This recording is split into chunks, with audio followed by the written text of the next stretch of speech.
We have been speaking of yoga, but you must be knowing that yoga means different things to different people. During my stay on the west coast of this country, I came across an expression. They call it Hollywood yoga.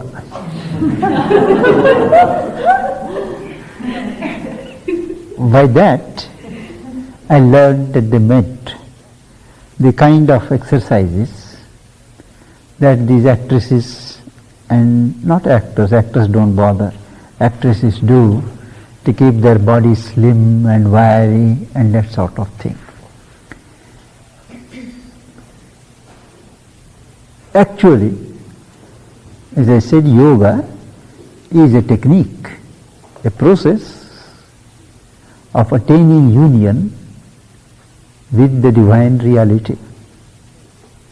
It is understood that this divine reality is not somewhere in heaven, but here on earth, and each one of us is that in essence. So, a discipline that helps us to move away from our external surface personality and get closer to the reality that we are is yoga. But man is not a unitary being, he is a multiple being. So this reality can be realized at different levels of our existence. As I mentioned, the physical body itself has an inner truth. There is a sense in which the divine consciousness is there in the physical body. And that yoga, which aims at regulating the movements of the body, purifying the body by various methods, ensuring the right circulation of energies, acquiring a complete control over its functions, to an extent by which the body can be so lightened that it goes beyond the hold of gravity, so that the body levitates, floats, it is a fact.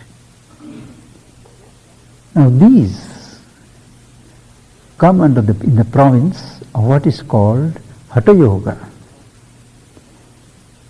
which you may say is largely a physical yoga aimed at teaching, realizing the truth of the physical body. In its later stages, it is combined with certain breathing techniques, what are called pranayama, so that the original balance between the life force actuating the body and the physical body supporting that play of life energy, that balance is altered. The body is taught to draw and hold much more volume of life energies, with the result that the body does not get worn out, and with the new balance between the life energies and the physical body, longevity is extended and the body can live on for a long time without having to die. Now this yoga, which depends upon regulation and elongation of breath, it is not enough to regulate the breath, but we must learn to make the breath as long as possible and as slow as possible. That is called pranayama, elongation of the breath. It automatically elongates our lifespan. Added to this, there are meditational techniques which silence the mind, stop the thought activity of the mind and make it limpid like the waters of a lake in which the divine self is reflected, and one lives in the consciousness of that single self. That is called Raja Yoga. There is another yoga which concentrates upon the heart. It develops Godward emotions. It uses human emotions, human relations, satirizes them, transforms them by turning them into God. In genuine Bhakti Yoga, the yoga of devotion, one does not reject human relations. One converts them into means of reaching the divine, deepening those emotions. Truly loving, not going the way of a transaction, a calculated exchange of affections that passes for love in our human relations. And by this cultivation of Godward feeling, Godward love towards Him, towards the universe, towards all, looking upon the world as a body of God, the entire consciousness is suffused with the thought, with the feeling, with the vibrations of the divine. Everything reminds you of nothing else except the divine. You forget what you are and you sink into insignificance. You are flooded so much so that at times you feel and you say you are God. We say it is blasphemy, we say he is a lunatic, but in many cases those are so much identified with the divine whom they worship, they adore, that they truly become one and feel one at the moment. And this yoga of devotion normally starts with external worship, by which a physical focus is given to the flow of emotions. Gradually, this external worship turns into an inner adoration. An inner adoration is always waiting upon the presence or the personality or the name or the image and the form. Everything reminding him one of that. That inner adoration is a continuous flow of our consciousness towards that which is adored, without impatience, without restlessness, but with a trust and a confidence that at the proper time, at the hour decided by him, God reveals himself. And this inner adoration in time deepens into divine love. Divine love is a spontaneous, self-giving, surrender without expecting even a recognition, much less a return. The more one gives, the more one wants to give. And the nearest relation among human relationships that reflect something of this quality is the love between a mother and a child. The mother loves a child selflessly. She is prepared to give her life for the child. But only at the ultimate analysis, it is my child, that's why I love it.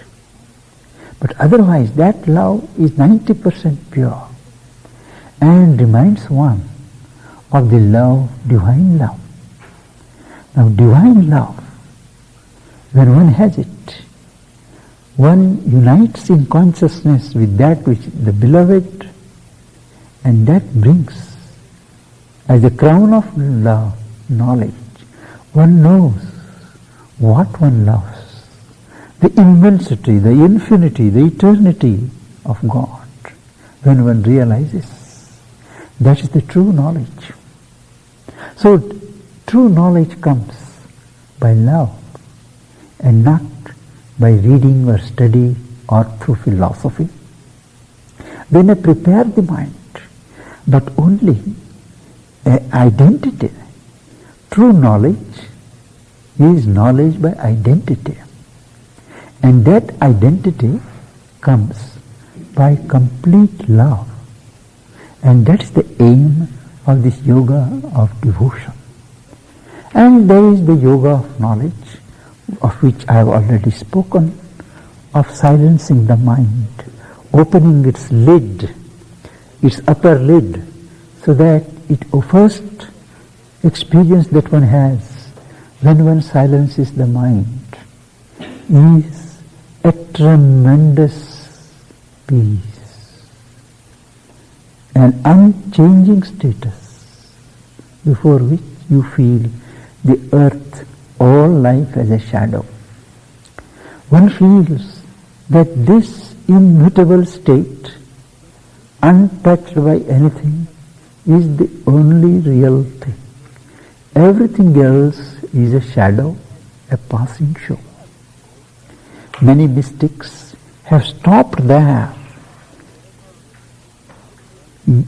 luxuriated in this experience, and have condemned this world as transitory, as temporary, as of lower value. But this is only a gateway to a greater truth in which one sees that this world, this life, is only a projection of a greater truth beyond. That's the yoga of knowledge. And there are, as I said, the yoga of sound, the yoga of the mantra, the yoga of Kundalini. There are yogas of particular kinds of worship, innumerable types. But before one can hope to go successfully ahead, there are certain conditions which are common to all the paths. Yoga is not a hobby. It is not even a profession. It is something related to the inner need, to an intense need somewhere in the depths of our being. It doesn't allow us to be without it. The urgency of breaking into a new order of consciousness, of surpassing manhood, going into a diviner range,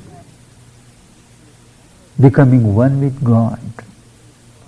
That is so intense that you can't but take to the spiritual path. And such an immense undertaking needs a proper background. It can't be simply done 1 hour a day or 2 hours a day according to my convenience.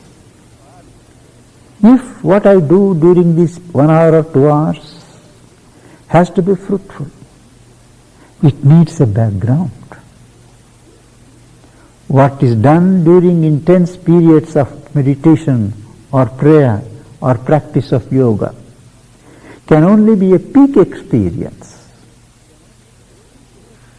in which the whole day's movements converge naturally towards a self-transcending point.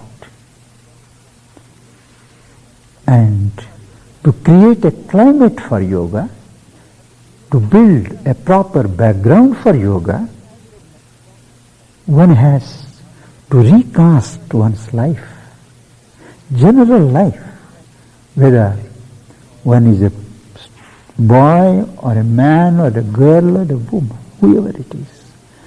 Entire life has to be recast, reorientated in a different direction. That involves adoption of new values, new directions. And an Indian master of yoga called Patanjali, he first systematized the floating traditions of yoga. He is not the founder of yoga, but he collected the various traditions that were floating for thousands of years and systematized them in about 150 aphorisms. In that he says, there are what are called preliminary conditions which one must practice, fulfill and integrate in one's life before one can enter into yoga proper. It may look to you a bit silly, a bit ethical to speak of those things even today. But having had a certain,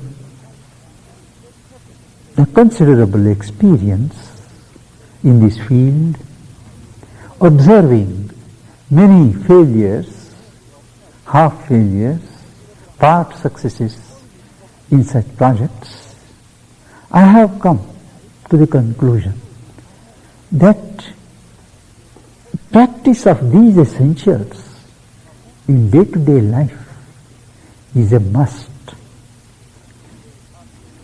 May not be according to the letter, but according at least to the spirit of these injunctions. The first is non-injury, what is called ahimsa, not to injure. It is very, normally this is interpreted as non-injury to other beings, not killing animals, not killing others, not harming others. But that is only the surface meaning. The real meaning is non-violence, non-injury in thought and in feeling. One must not allow thoughts of hatred, violence against anybody in the mind. Similarly, the feelings. Always, if we can't be helpful, if we can't be benevolent, we must be neutral. But to have this kind of ill will, to direct and radiate thoughts of violence, injury, they cause much more havoc to us than to the parties concerned. They form a particular groove in our consciousness.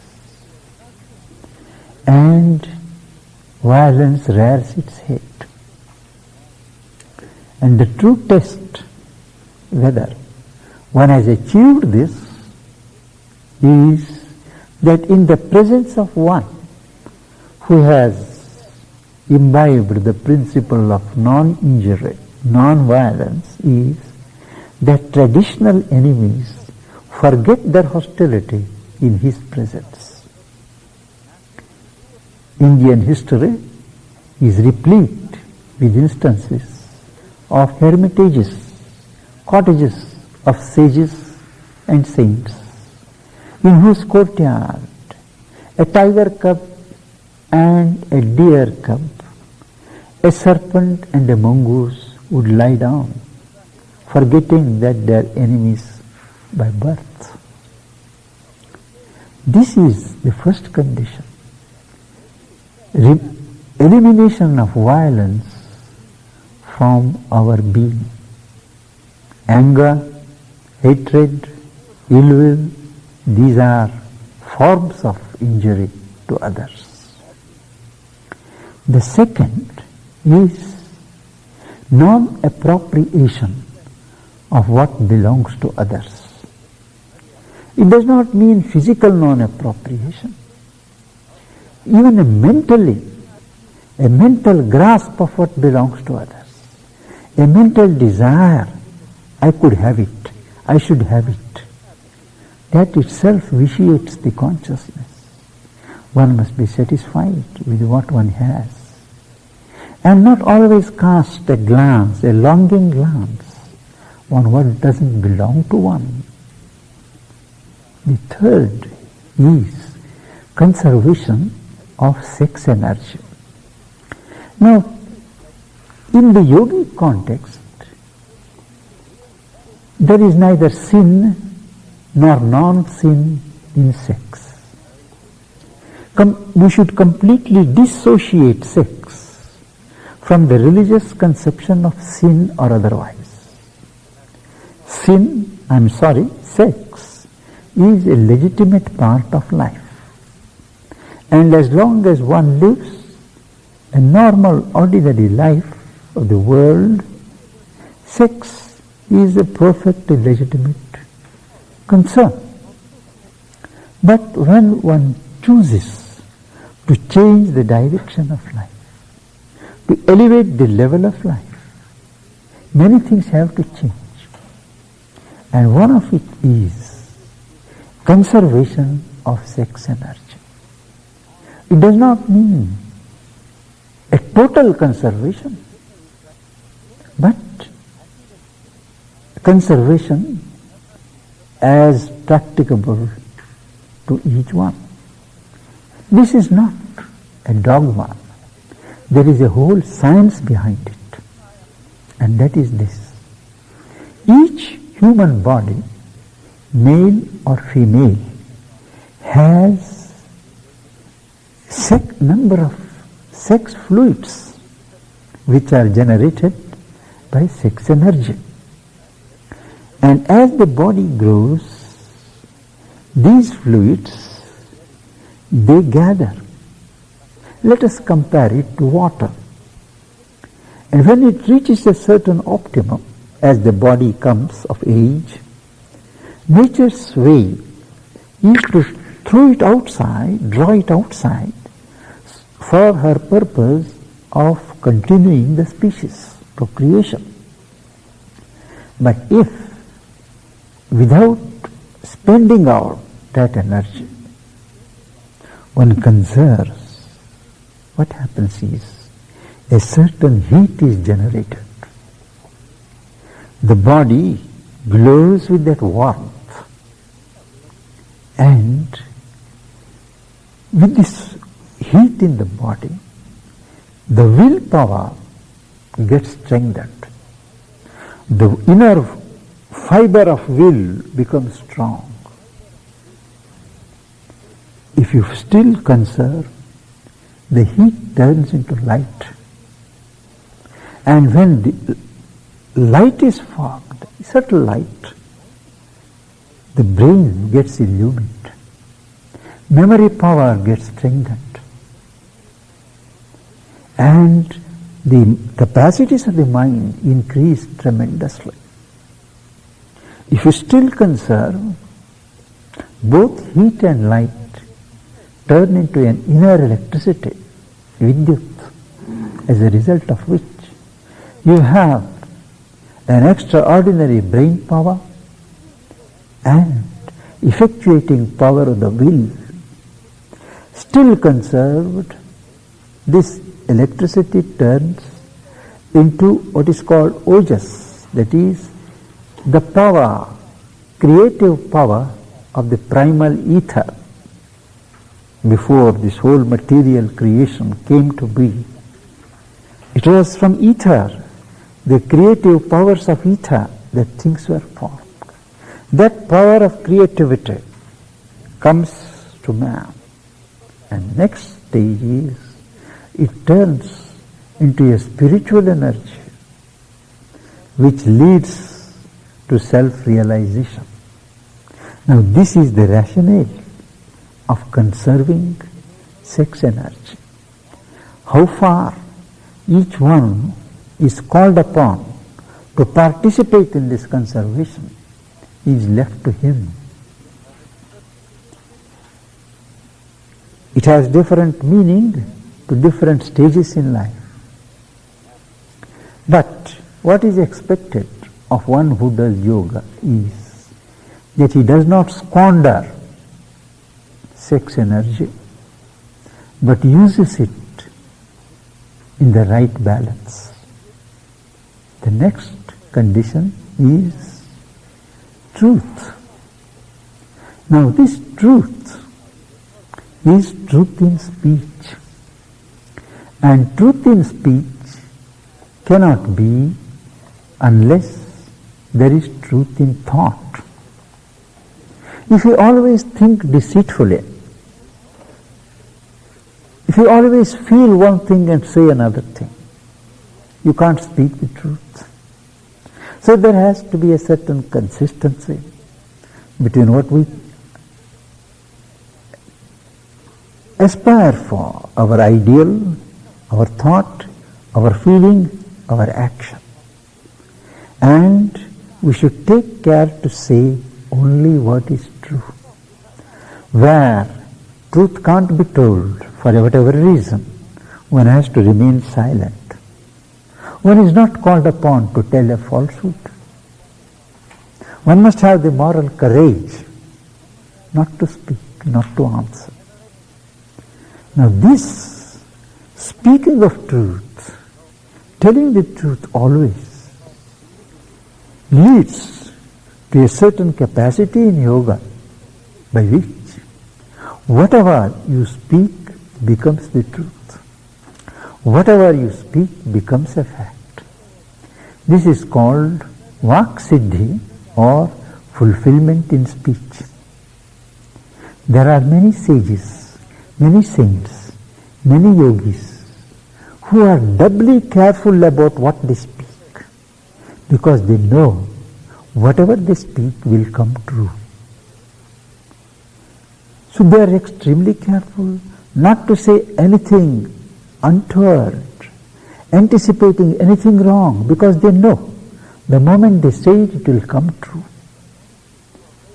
Therefore, it is indispensable to cultivate this habit, this faculty of speaking the truth. It is not for any moral reasons, but for our own human dignity. And truth is the form of God. Unless you serve God by speaking the truth, you cannot expect the consciousness of God to reveal itself to you. And fifth is non-stealing. It does not mean stealing physically. There are laws enough in our society to discourage that. But stealing of other people's ideas, emotions, minds, one of us has enough that God has given. We don't need to add by taking out things from others. The acceptance of gifts comes in this category. When you accept a gift, you must be sure of the intention behind it. A loaded gift, a gift with strings attached, brings new factors into your situation, into your consciousness, and you become obliged. You lose your independence. You lose your freedom of movement. So the ancients say, be very careful in accepting the gifts. Know who is giving, why, what time it is given, what season. They say a gift in the right season means without expecting anything in return. If these are certain negative injunctions, there are 5 positive ones, and they are: first is contentment. A seeker of God, a seeker of spiritual life must be content with what God has given. It does not mean that one must not try to improve one's condition in life. One can, but there shall not be that fevered excitement and agitation to do one better than one's neighbor. Always that tension to get things, to be what one doesn't, what one is not. It is a part of wisdom to accept broadly the situation in which one is placed. The mother used to say that for a spiritual seeker, the circumstances in which he is placed, they are precisely those which will best help his spiritual progress. One has to take it in that light, and they will turn to be so. So, contentment. A basic contentment with what one has, with what one has been given by God. Next is purity. This purity is a psychological purity. Purity of thought, purity of feeling. Always positive, bright feelings, bright thoughts, benevolence, kindness, and not thoughts of ill will, thoughts of envy, jealousy, thoughts of things wanting to happen bad to others. These are unclean things. So purity is an inner purity. And the third is study. We must know, after all, life is too short. In the Tantras, there is a humorous, but nevertheless a significant verse. It says that in the life of man, half the life is spent in sleep. Every night we sleep. Quarter of the life is spent in growing. And only a quarter is left to him to progress, to learn. So we can't have all knowledge, all wisdom by ourselves. It always pays to have a little humility and try to know from the experience of others. We don't need to experience everything ourselves and draw the lessons. We can benefit from the experience and lessons of others. And life is such a vast field, knowledge is so vast, that we read what others have garnered, what others have gained and left for us. In our respective field, we study what those who have gone before us have experienced, how they have reacted, what lessons they have left for us, what guidance they have given. We study with certain concentration. It does not mean that everything that the others say we have to take as Bible truths. We must develop a sufficient discrimination to accept what is relevant to us and leave what is clearly not relevant.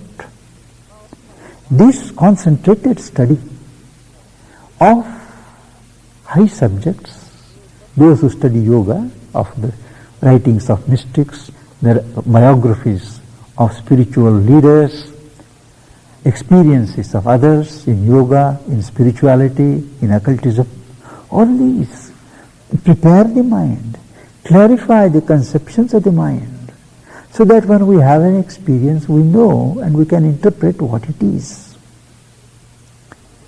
Then, tapas, that is austerity. Austerity does not mean a denial of things to oneself, denial of food, denial of sleep, denial of happiness. No. Austerity in spiritual life, in yoga, means a concentration of energies, focusing them on the object we seek to achieve. All our life has to be so organized that the central object is what we want to achieve. And energies are to be trained to flow towards that. This is called austerity. Sleeping on a bed of nails, standing in water, exposing oneself to fires, these are ascetic measures which have nothing to do with spiritual achievement. The mother once observed that asceticism is a perversion caused by the Titan, the adversary, in this beautiful creation of God. Self-punishment, sadism, ugliness, all these in the name of resisting temptations, removing temptations. This is a black blot on the civilization of man. A spiritual seeker is a seeker of beauty, of happiness, of auspicious felicity. And he will have nothing to do with these self-punishments.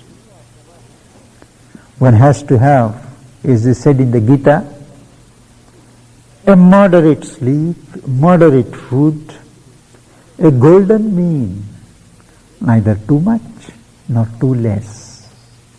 Well, each one has to find his mean. This is austerity.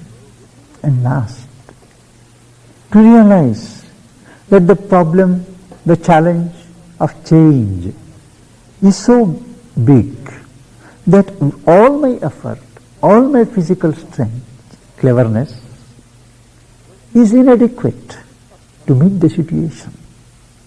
So I invoke a greater strength, a greater power in the situation to help me, and that I do by surrender to God. Surrender. We have noted that the very word surrender sounds like a death knell to a Western mind. For us in the East, it is very common. From childhood, we are trained always to think of others, to think of gods, to think of creatures, always our duties instead of our responsibilities, to give ourselves instead of claiming things. So when a spiritual teacher tells us you surrender to the teacher, you surrender to God, it comes very naturally. But to a Western mind, whose whole upbringing has been based on a certain individualism, respect for individualism, cherishing individualism, it sounds very bitter. But it is not. The individualism which you are asked to cherish in normal Western culture is related to the ego personality. You have to surrender this false pseudo personality of the ego so that your true individuality comes forward. What you are asked to surrender is your false sense of yourself, so that the true yourself comes to the front. This surrender to God. Once these conditions are fulfilled, thereafter you have to set apart certain time for yourself. To sit quietly, think what you want, relate your life circumstances to what you are seeking each day, each time to think, to contemplate, to be by yourself. And for that, you have to first learn what's the right posture that you have to adopt. Normally, a body, physical human body, put in the same position for a length of time, it gets restless. You start shaking either legs or the feet or the fingers, and spills the life energy. When you sit without movement, the life energy gathers, and you get restless. To get over this restlessness, to conserve that energy, you have to find that posture in which you can sit for a length of time without moving, without getting distracted, without having to change your position. And that each person has his own posture. One can sit like this, feel comfortable in a cross-legged position, it is your asana. Another person may need to sit on a chair, it is his asana. My teacher Sri Aurobindo used to say, walking was his favorite asana, right asana. And he would walk in his little room 7 miles a day. A room which he didn't leave for 25 years. He found himself in that condition of receptivity and assimilation when he was walking. For some, when standing, but each one has to discover what is his position, and that is called asana. The master yogin says, that posture in which one is at ease, complete ease, that is his asana. Now, finding that, the true test of an asana is, you forget your body.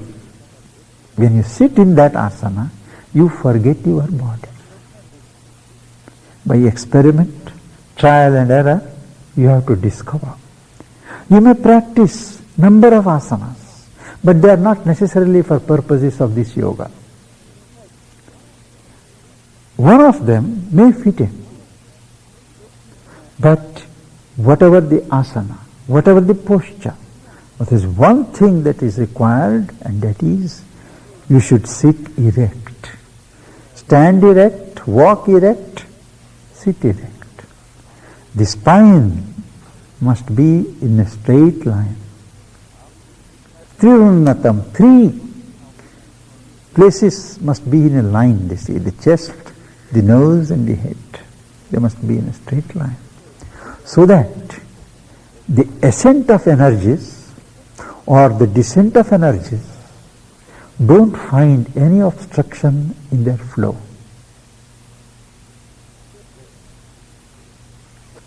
You should be erect. Once you sit erect, then you have to bring the mind together.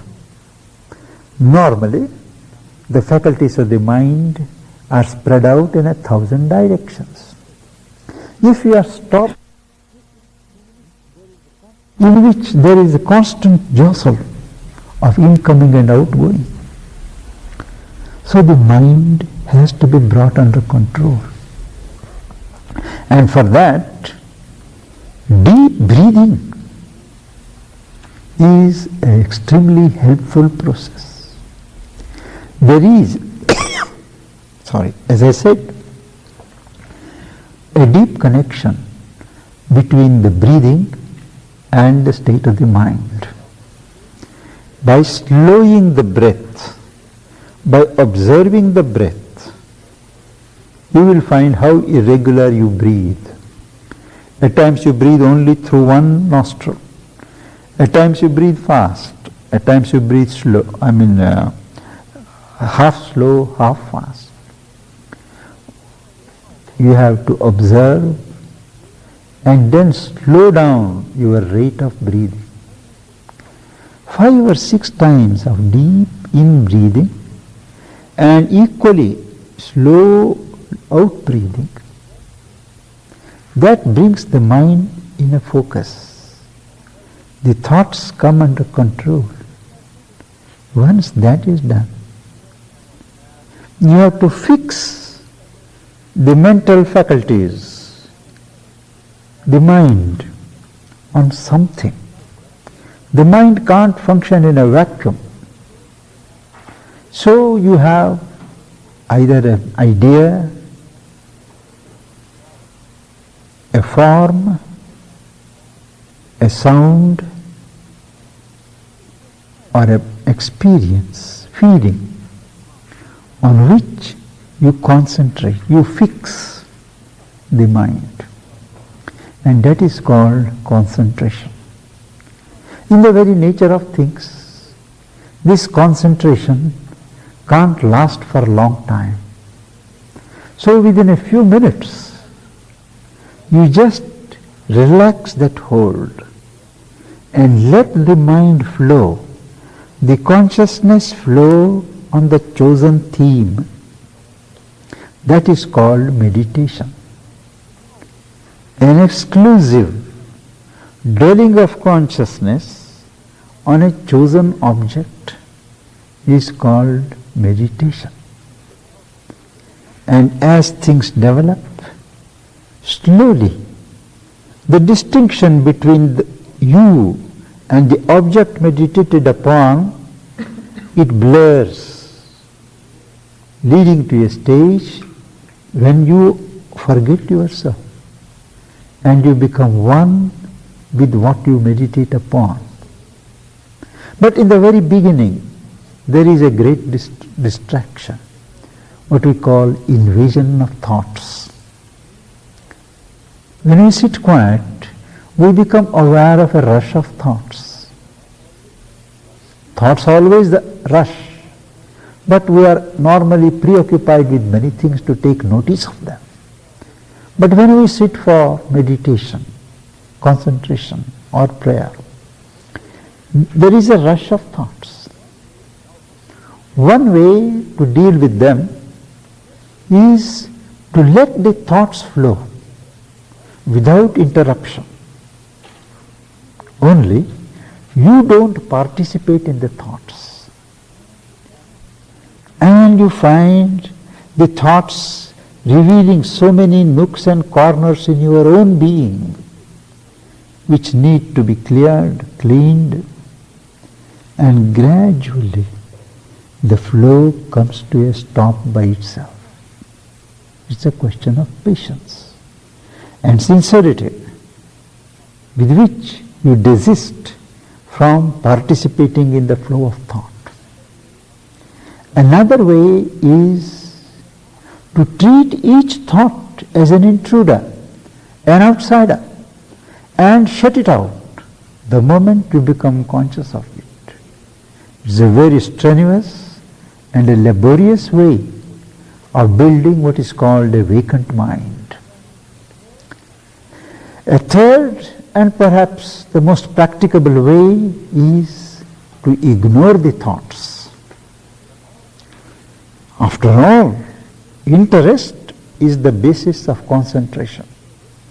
If you are interested in a particular thing, The bulk of your mind is around that.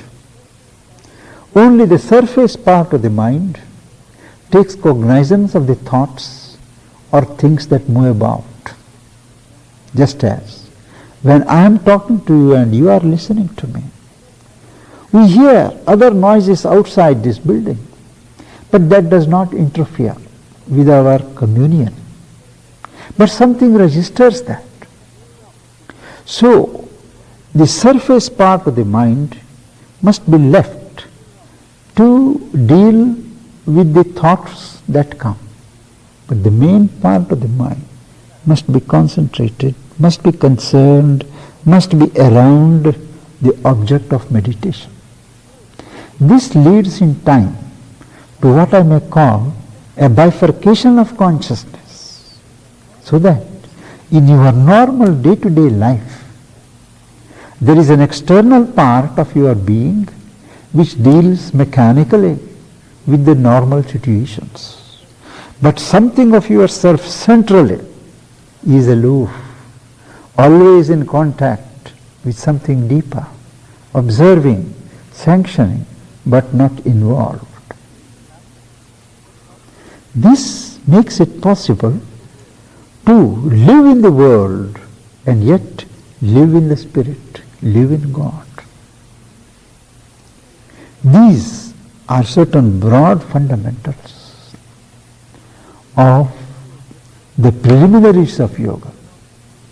And speaking of meditation, it is advisable to have always the same timings as far as possible. Because once you develop the discipline of sitting for meditation, particular time, a helpful presence is waiting there at that time to help you. Similarly, if you have one place where you can normally sit and meditate, that place also develops certain vibrations which are more helpful and which push you into that mood the moment you enter.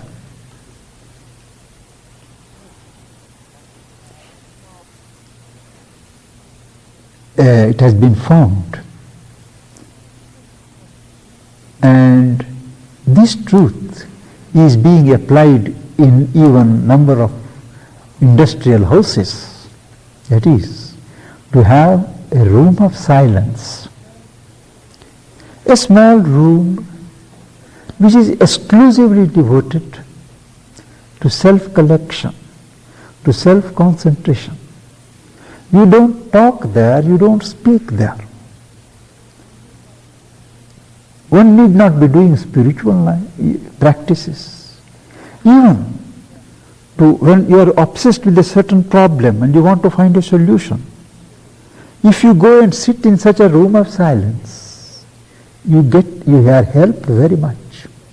So a number of industrial establishments, I don't know whether in this country they do, they have now a room of silence, by whatever name they call it, where the executives, when difficult problems are posed, they retire to those rooms where nobody is allowed to disturb them, and they come out with a better frame of mind to deal with the problems. So also, rooms for meditation, rooms for concentration, they should not be utilized normally for non-spiritual purposes. Of course, it is not practicable for everyone to do that, but for those who are circumstanced to do that, it is wise to set apart some corner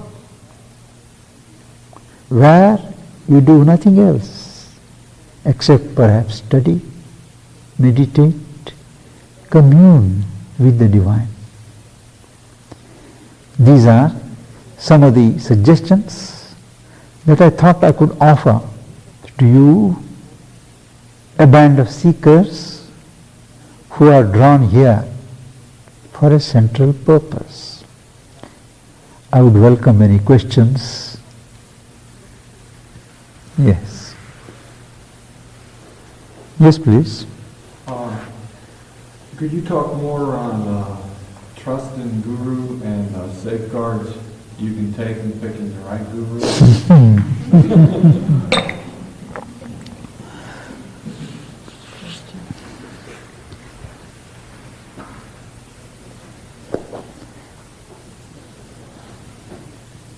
There are, in spiritual tradition,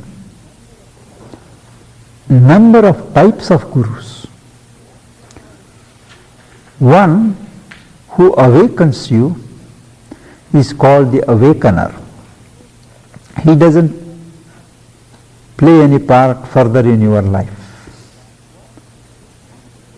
One who points the way, but he doesn't accompany you on the way.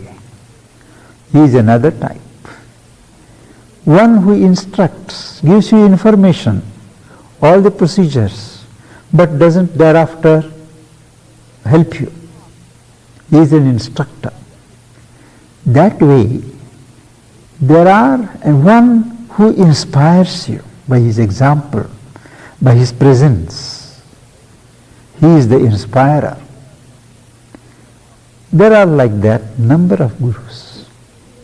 But a real spiritual guru is one who is able to establish a certain identity with you, know the nature of your soul, your development, the direction in which the soul is to go, the soul temperament, and the path of the discipline that is natural and congenial to it.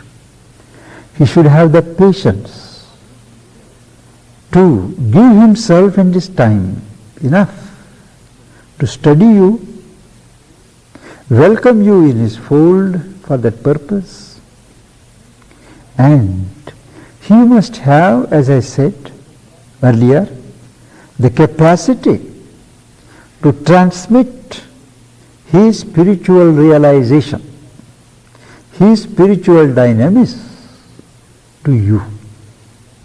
In doing that, he takes your being in his vast consciousness. You become part of him, and whatever happens to you, he knows in a way. And in doing that, he takes a tremendous responsibility. In a sense, he takes over your karma. You know what is karma, don't you? He takes over your karma, and he pays a certain penalty also by undergoing certain stress and suffering, because the law of karma is such that however much you may reduce and attenuate, something of it has to be worked out. And if the Guru relieves you of some karma, bad karma, hard karma, he has to pay for it. And a Guru does not count that price. He does not take you as a disciple and reject another out of his mental preference, out of other considerations, whether you have money, whether you are man of status, and all these. He is impelled from within to receive and help somebody, to reject somebody else. There is no rationality there. There is no logic. It is a divine and inner impulsion. Only such a person, and he is humble. He is a picture of humility. As I said again, in his presence you feel elevated, raised. You feel, you share in his greatness. You feel great, and you feel peaceful. One of the capital differences between a true guru and one who is not is this. There are many who scintillate, who throw about powers, glamour, make a fireworks of their powers. In their presence, you feel great excitement, great thrill, joy. That is a suspect. Where there is genuine guruhood, genuine divinity, you feel a strange peace, a sweetness, a strength, not excitement. Where there is excitement, you have to look twice. Why? It is a vital power, a power of life energy that some people hold and can throw about abundantly. It is not spiritual power. Now these are some of the marks by which one has to discriminate. But our spiritual tradition is when the disciple is ready, the guru comes to him. This disciple does not have to go and search for a guru. He can go anywhere, gather information, gather knowledge, integrate it in himself. But when the time comes for taking a plunge into spiritual life, the guru appears, maybe in a human form, maybe in the form of a book, maybe in the form of some happening which opens your eyes. There are 100 ways in which the divine appears as the guru and sends a guru. It is more pertinent to think of what are the qualifications of a disciple rather than the qualifications of a guru. What am I? What is my claim to have a guru? Do I fulfill the conditions?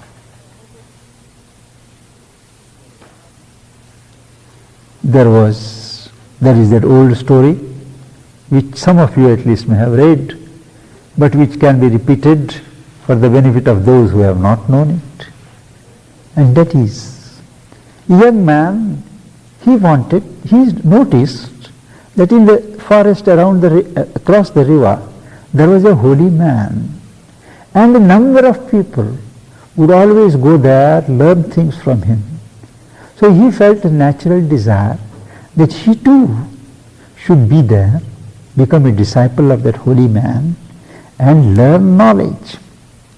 So he goes to him and says, "Sir, I want to become your disciple."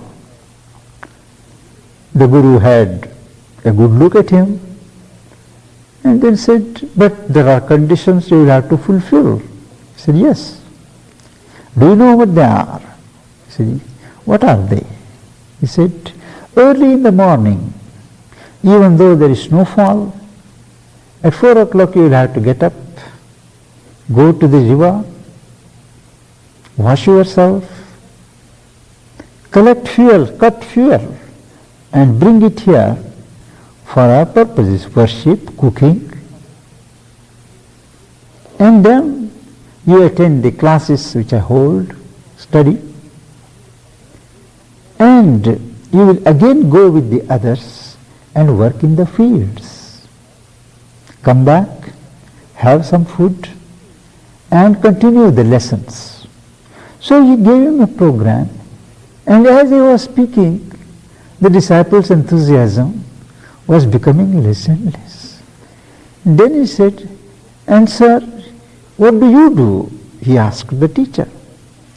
The teacher said, "Well, I just teach, eat and sleep." Then he said, "Sir, then I want to be a teacher." Well, this, brings to the fore certain elements in the situation. how far we are sincere, how far seeking a guru is to transfer our burden to him and ourselves continue to be lazy. How far it is a refusal to take our burden on ourselves. Of course, the guidance is necessary, leading is necessary, but when one is ready, the teacher comes, arrives in some form or other.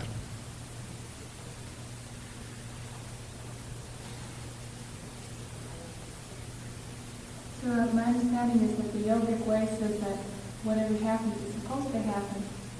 But I have some concerns about events in the world, violence that we hear about, nuclear weapons and so on.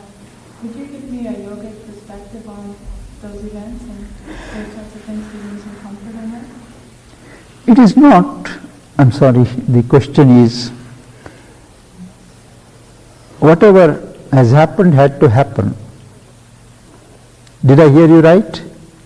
No. That's how I understand Well, that's what I'm saying. The question I'm telling her, whatever has happened had to happen. But in this world we see so many untoward developments, particularly in nuclear weapons and all that. Is there a yogic perspective to look at these things? My answer is, whatever has happened need not have happened. Everything that has happened need not have happened. Many factors have prevented the right thing from happening and precipitated the wrong. It is due to the fact that we still live in a world of ignorance, short-sighted self-interest, and so on. This world is a clash of possibilities. In good possibilities, wrong possibilities, they constantly clash. And nobody can say for certain what will happen next. One may have a certain certainty of what is to happen ultimately. But the next step, it is always in the realm of possibility, not of certainty. That's one. The present developments of nuclear weapons and all, danger to humanity, they are real danger situations that get their true meaning only when you consider that there is a great conflict on earth between the advancing reign of God and the receding reign of the adversary, Antichrist. There is a constant battle.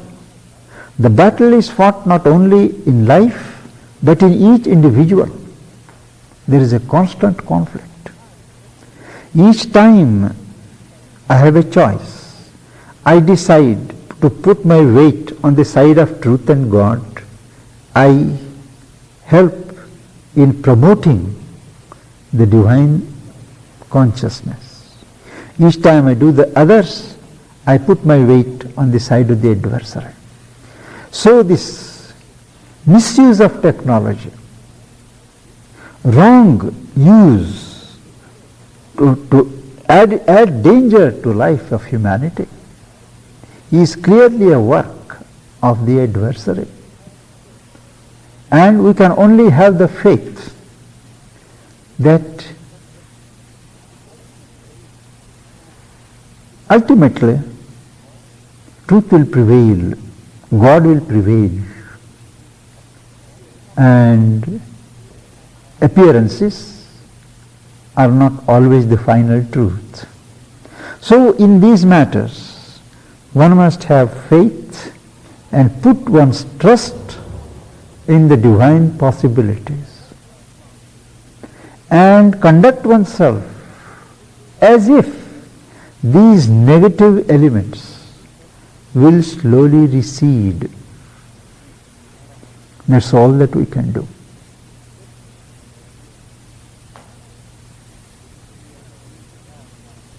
The nuclear situation need not have arisen. but for the short-sightedness of our political leadership all over the world. The technology involved is intended to benefit humanity by creating so many alternate sources of energy and power, release man from drudgery, give him time to develop himself.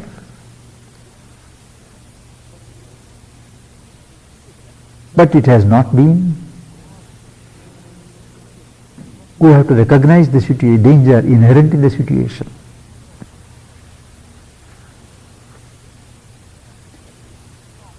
Yes? I'd like to come back to the point you made about anger, that you should not express anger or... No, I don't say you should express, you should not harbor anger. Not harbor anger. Anger. Or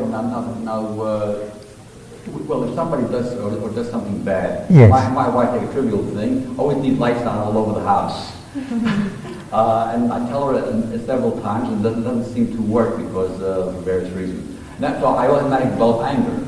Now the question is, if I were to hold the anger in, I understand this is bad for you because that would be a repression. That is a theory of the psychoanalysts, that if you suppress an emotion, it boils and harms you. But it is not really true. To suppress is one thing, but to indulge in a suppressed state is another. You don't give expression to anger, it dies down. But inwardly, if you go on harboring that anger, that poisons your system. Once you know that it is wrong, it vitiates your blood, it vitiates your consciousness. The first step is suppression. The next step is rejection. Refusal to harbor anger. Many people ask me, but without expressing anger, how can we get things done? We have so much of stupidity outside that unless we scold, we abuse, we express anger, they won't listen. But it is not that. You can be firm and insist upon certain things being done without getting angry. Anger never improves a situation.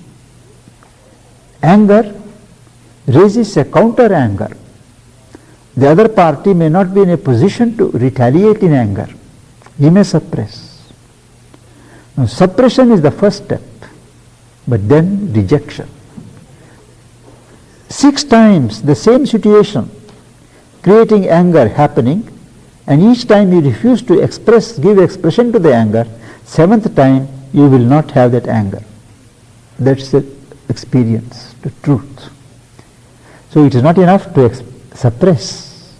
It is necessary not to indulge inside in that anger, fuming and working oneself against. No. This is a dangerous philosophy which is gaining acceptance in some parts of the intelligentsia. I believe it started with Gurdjieff and now it is being promoted by certain people in India also, that you should be uninhibited. Whatever emotions come, when there is anger, get angry. When you have a sexual feeling, become sexual. And so on. You are sinking down to the level of an animal. You are expected to evolve higher. And that can be done only by imposing certain controls, knowingly.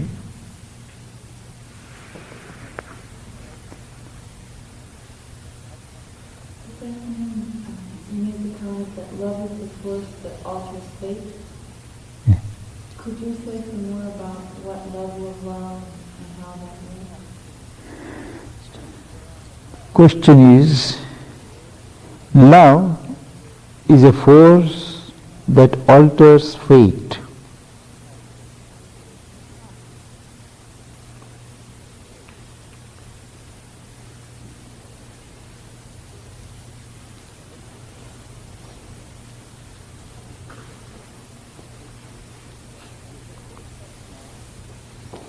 The essence of love is self-giving. And when in a situation a person is ready to give himself entirely in the interest of a cause or for another or for God, the fate that is created by one's individual karma does no longer operates, because the individual consciousness that forged the karma is no longer there. That ego individual is dissolved by pure and true love. The ego dissolves.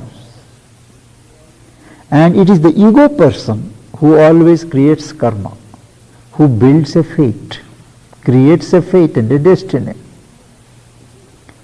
So destiny, fate are not hard and fast things. There are layers of destiny, ranges of fate, which can be changed, which can be altered by changing the level of your consciousness.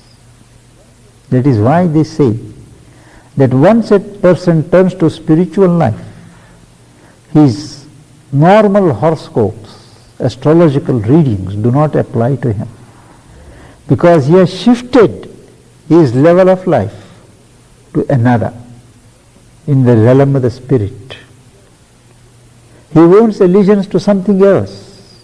So the old fate, which would have applied in the normal material world, in a life led in a normal ignorant material way, no longer applies to him. So love can come only when the ego is dissolved, when the ego person no longer exists. So there is an alteration in the balance of fate.